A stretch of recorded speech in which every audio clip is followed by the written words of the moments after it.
పత్రి గారికి ఏమిచ్చి మనం రుణం తీర్చుకోగలం?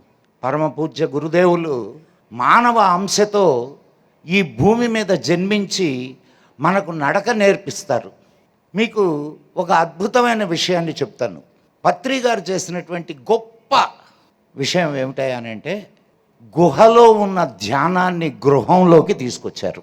ఈ చేతులతో ఈ శరీరంతో ఏం తీసుకెళ్ళలేమండి. తీసుకెళ్ళగలిగింది ఇంకొకటి ఉన్నది.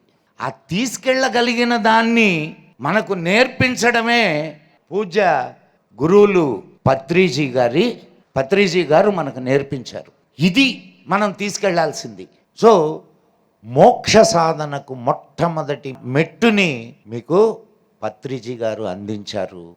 ఆ మెట్ల నడకన మార్గాన్ని చూపించారు. ఇక ఎంత దూరం వెళతారు అనేది మీ శక్తి సామర్థ్యాల మీద ఆధారపడి ఉంటుంది. ఎప్పుడు కూడా మనం నడిచేటటువంటి దారి మనకు ఖచ్చితమైనటువంటి అది సన్మార్గం అయినప్పుడు మోక్షానికి చేరువ చేస్తుంది.